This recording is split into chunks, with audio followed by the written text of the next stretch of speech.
Welcome to lecture number 6, the last lecture in this mini-series on training methods, where we talk about variations of training methods and some methods that are apparently training methods, but they are actually not.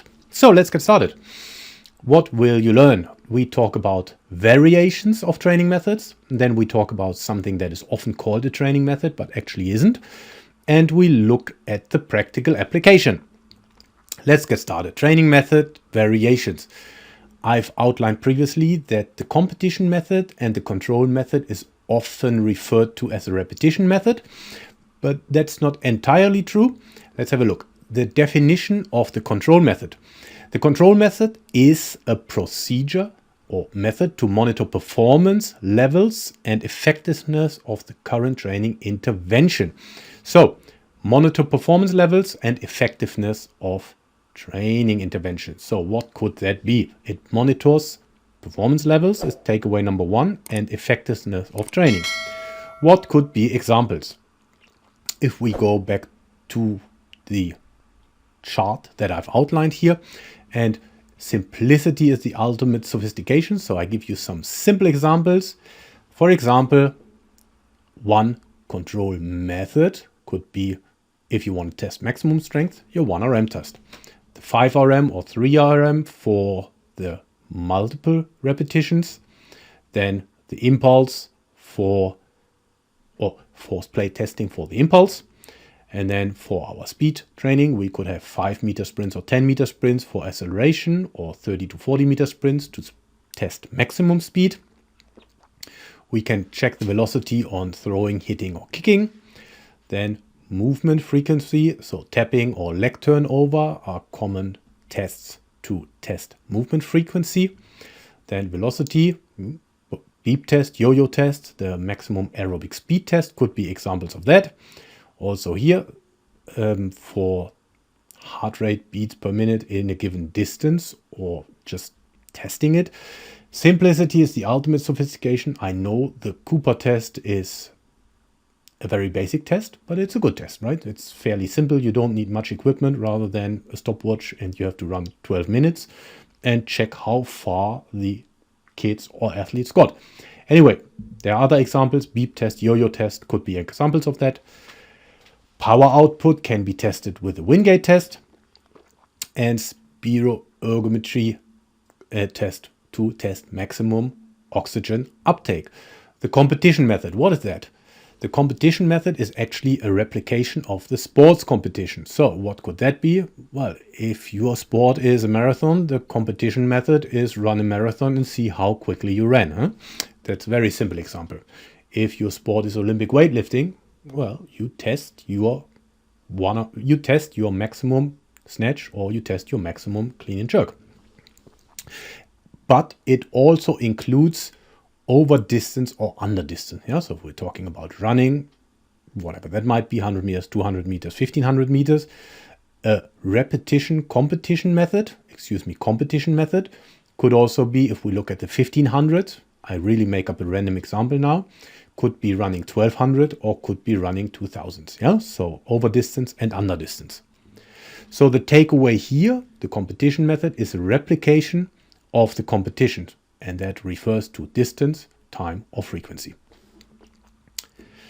So no training methods, but often called training methods. Very often you hear the pyramid training method or the circuit training method. Let's look at the pyramid training method first, what it is. Essentially, it's a pyramid. But the way it works is at the bottom of the pyramid is the lower intensities, and at the top is the higher intensities, and the duration is actually the other way around. Yeah, so, and we have examples like the so-called regular pyramid, the reverse pyramid, the flat pyramid, the reverse flat pyramid, the double pyramid, the double flat pyramid. So what does it all mean?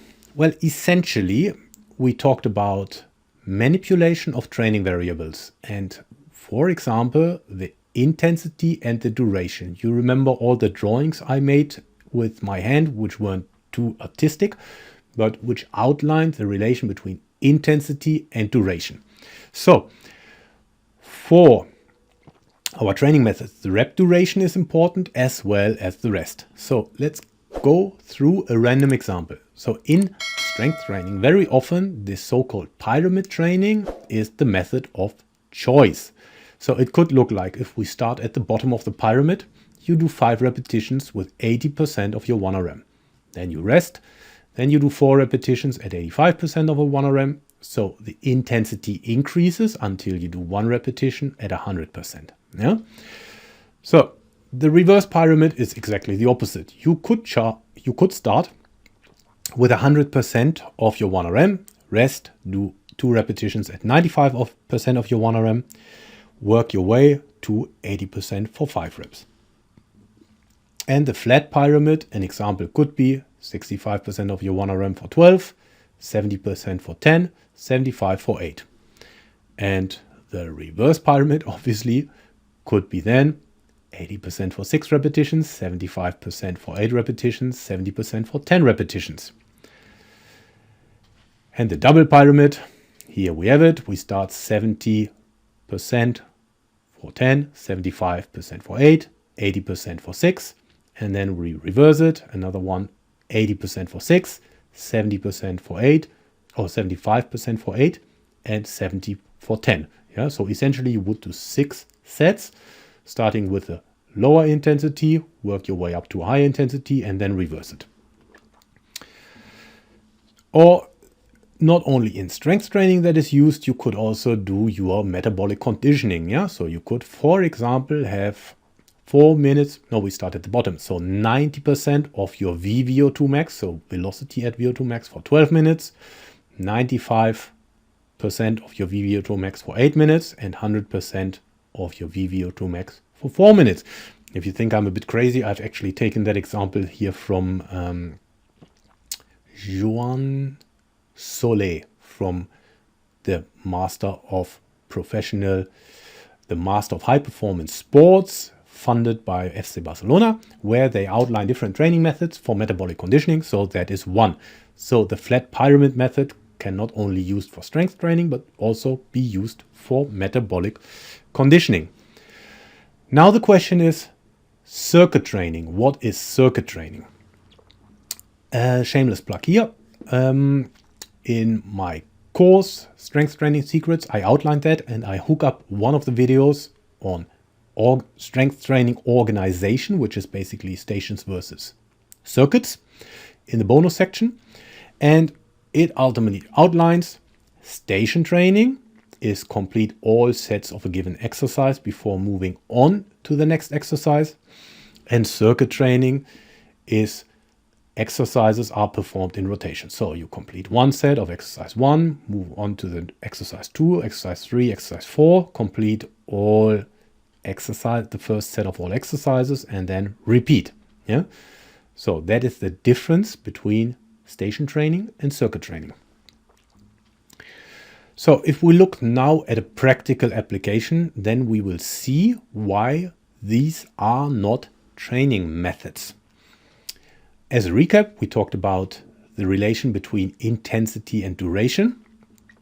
But when we looked at some of the pyramids, we saw, just an example for the flat pyramid here, we could do 80% of the 1RM for 6 reps in the first set, then 75% of the 1RM for 8 reps, and then 70% of the 1RM for 10 reps.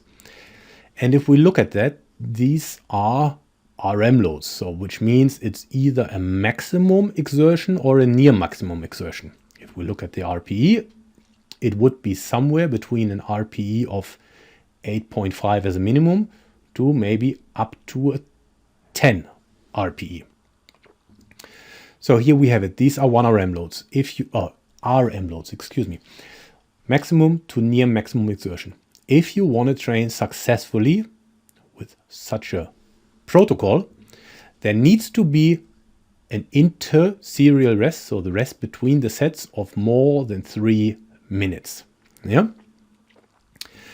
But if we would just look at the intensity in this reverse pyramid, and we go to example number 2, look at the intensities, and we change the intensity slightly. So we do 70% of the 1RM for 6, 65% of the 1RM for 8, and 60% of the 1RM for 10. Suddenly the question is, are they still RM loads? Please bear with me, it will make sense in a minute. So same thing, same pyramid, different intensities.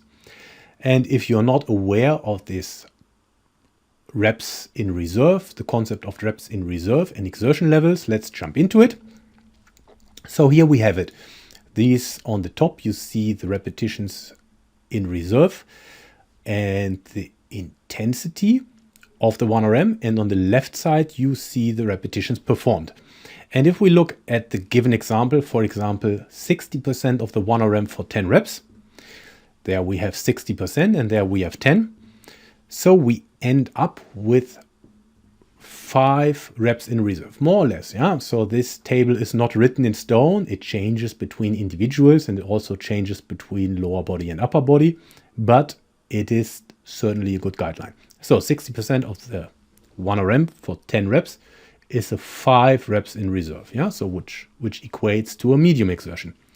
Let's look at 65% of the 1RM for 8 reps. Here we have it, 65%, 8 repetitions. Same thing here. It equates more or less again to 5 reps in reserve. And if we now go to 70% of the 1RM for 6 reps, same thing here, same procedure. It's also a 5 reps in reserve, yeah, which equates to a medium exertion. Let's give or take one repetition, one might be 4 reps in reserve and the other one might be 6 reps in reserve, but you can see we are far away from our near maximum or maximum exertion as I've outlined in the previous example. So what does it all mean? So here we talk about same pyramid, same form of training, different intensity, and repetitions remain the same, but instead of a near max to maximum exertion, now we're at a medium exertion. And for a medium exertion, we could actually train with less interserial rest. So only 60 to 90 seconds of interserial rest. So what does all that talking mean? Well, that's a very good question. If we look at our 2 examples here, example number 1, yeah, RM loads or near maximum to maximum exertion. Example number 2, medium exertion. We can see that example number 1 would be much more the repetition method, and example number 2 could be classified as an intensive interval method. Yeah. Why is that? Number 1, we have complete rest. On example number 1, we need complete rest in order to do that successfully, this reverse pyramid at this intensities and that rep scheme. Example number 2, we can have shorter rest periods, so incomplete rest. And also, if we look at the intensities, yeah, we have in example number 1, maximum intensities, almost maximum intensities, and in example number 2, medium intensities. So as a recap, training methods are determined by the manipulation and management of training variables. And that's what you could see in the example now. So we just look at intensity and density. And then we could say that pyramid training variations in itself is not a training method, because one pyramid training could be performed with the so-called repetition method and the other one with the so-called intensive interval method. And it's not all that black and white. We looked at these tables earlier, and again, I invite you to download that from my website. You can sign up, it's all free, you can download it. But so for example, if we look at an example here, like the strength, and you want to work on muscular hypertrophy, you can actually either choose the repetition method or you could choose the intensive interval method. Yeah, it's not like it's written in stone that for this training goal, it's only that training method. And other examples for speed here, yeah, if we look at the speed endurance or sprint endurance, same thing. We could use the repetition method or we could use the intensive interval method. The same is true what we saw from our example with the reverse pyramid, And this brings me to the end of this lecture. So what did we talk about? We looked at training method variations, mainly the competition method and the control method. We looked at some things that are called training methods, but obviously not. So the pyramid training method or the circuit training method. And we looked at the practical application where I chose an example of the so-called pyramid training and showed that it could be either done as a repetition training or it could be done as an intensive interval training. That brings me to the first roundup.